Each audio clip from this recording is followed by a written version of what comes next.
Passionné de jardin, salut! J'ai fait une vidéo sur comment bien récolter ces graines de tomates. Je te remets le lien en haut à droite. Dans cette vidéo, on va voir quels sont les 5 critères qui permettent de sélectionner les tomates. J'ai fait un gros travail ces derniers temps sur la tomate. C'est le résultat de cette vidéo que je te propose de partager. Il y aura d'autres vidéos qui vont sortir sur le sujet. Donc, si tu ne veux pas les louper, clique en bas à droite sur abonner. Alors, je te propose maintenant de voir ces 5 critères qui permettent de sélectionner ces tomates. C'est parti!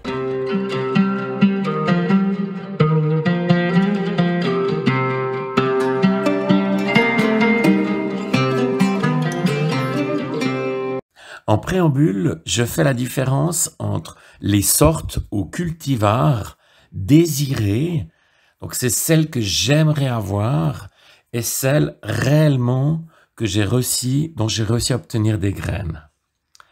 Alors, prenons l'exemple de mes amis Jaco et Lily. Je vous remets en haut à droite le lien sur leurs vidéos qui font donc une comparaison entre 4 sortes. Et notamment la dernière sorte, qui est une Tidai. C'est une tomate jaune F1 avec un petit goût citronné juste magnifique.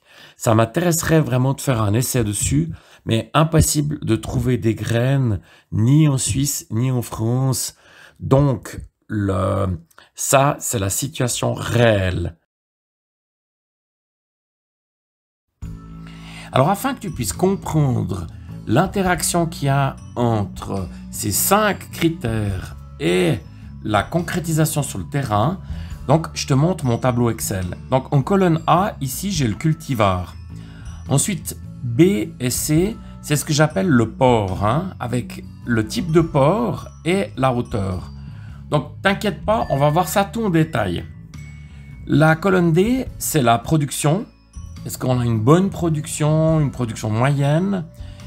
La colonne E représente la taille des fruits, la couleur en colonne F. En G, c'est la périodicité. Donc, est-ce que c'est plutôt précoce? Est-ce que plutôt en fin de saison? Le 4e critère, c'est la région.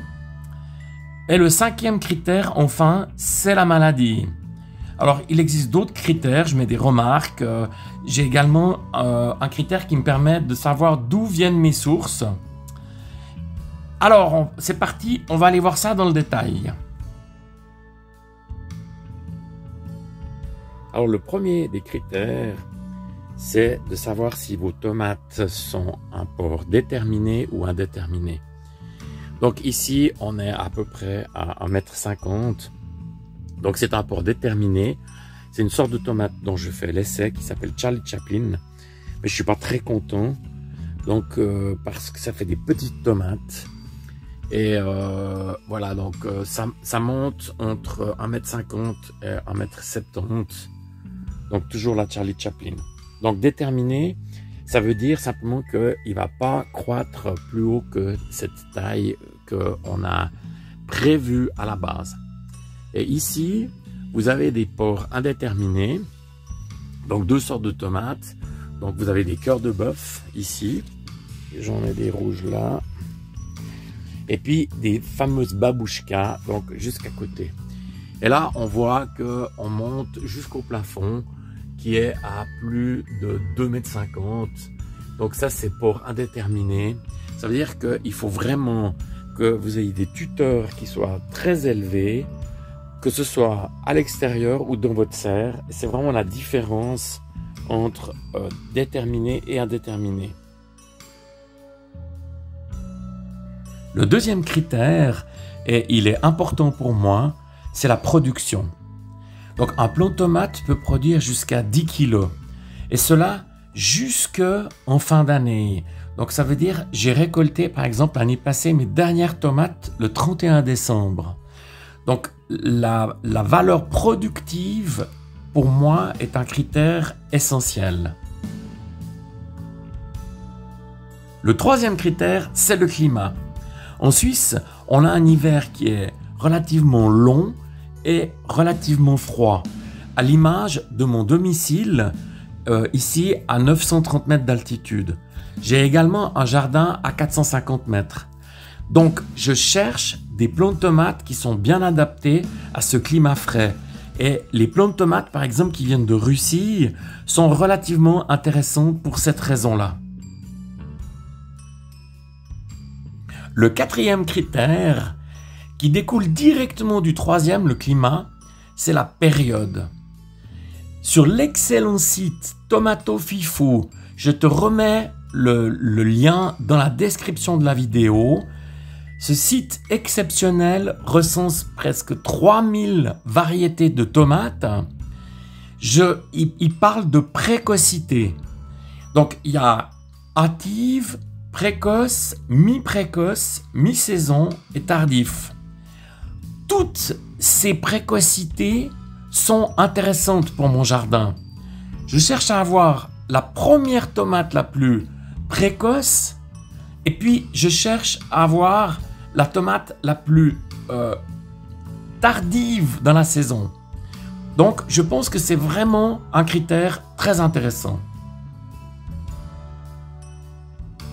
Le cinquième et dernier critère, c'est la maladie. Je vous avais fait une vidéo mildiou, pourquoi j'en ai pas ou presque. Je vous remets le lien en haut à droite. Il existe des variétés de tomates qui sont plus sensibles aux maladies comme le mildiou. À l'image, ici, vous avez des San Marzano. On voit des traces de mildiou très nettement. Et c'est une variété que j'ai rayée de mon catalogue parce que je trouve qu'elles sont trop sensibles au mildiou et également à la nécrose apicale, où on dit aussi le cul noir. À la place, privilégiez par exemple la Roma, qui est beaucoup plus résistante aux maladies et qui se cultive par les maraîchers en plein champ. Voilà, pour moi, c'est aussi un critère essentiel. Maintenant qu'on a nos 5 critères, il est temps de passer d'une situation désirée au réel.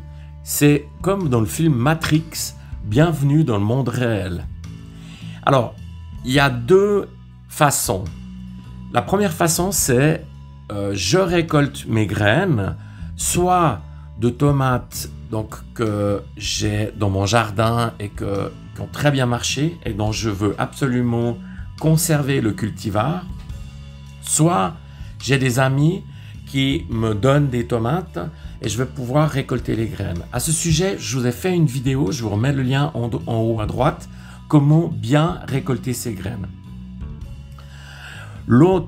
La deuxième façon, c'est de s'adresser à des greniers. Il en existe en Suisse, en France, partout. Donc j'ai épluché des catalogues et tout pour arriver à ces 16 variétés ici que vous voyez à l'écran. Et ça, c'est mon objectif pour l'année prochaine. Alors voilà, bienvenue dans ma jungle ici. Donc je vous ai parlé de 16 sortes, mais en fin de compte c'est 17 parce que mes amis, donc je vous ai cité tout à l'heure, donc mes amis m'ont envoyé une nouvelle sorte de tomate qui s'appelle la Lydie Rose et je me réjouis de l'essayer. Alors on est dans la serre, on va prendre un cas pratique. Donc jusqu'ici c'était très théorique, maintenant on va voir les choses de manière très pratique. Alors j'ai une serre en bois qui est octogonale et ça a des gros avantages, ça résiste vraiment très bien aux intempéries, au vent et tout ça. Mais ça a un inconvénient, c'est que les hauteurs ne sont pas les mêmes. Donc je vais commencer ici. Donc là il me faudra du déterminé maximum, je dirais 1 mètre, 1 mètre 10. J'ai sorti le mètre. Devant, ici, il nous faudra du déterminé, donc à peu près 1 mètre 40. Voilà. Et puis là, centrale, Donc c'est de l'indéterminé j'ai un fait qui est à plus de 2 mètres. Donc c'est vraiment l'idéal pour tout ce qui est variété indéterminée. Ici, j'ai un peu d'ombre. Donc ça vient principalement du fait que je suis une partie sous le figuier. Donc je vais mettre ici des sortes qui sont très hâtives. Entre autres, ici par exemple, on a la douce de Hongrie qui a produit énormément. Donc voilà le deuxième des critères que je mets directement en action. Alors juste derrière moi, ici, nous avons ces fantastiques babouchkas, donc qui sont également dans ma liste et qui correspondent tout à fait aux critères sélectionnés. Voilà, j'espère que cette petite vidéo sur les critères, les 5 critères pour choisir, sélectionner ces tomates, t'a plu. Si c'est le cas, tu me le fais savoir en levant le pouce bleu. Je me réjouis de te retrouver. À bientôt!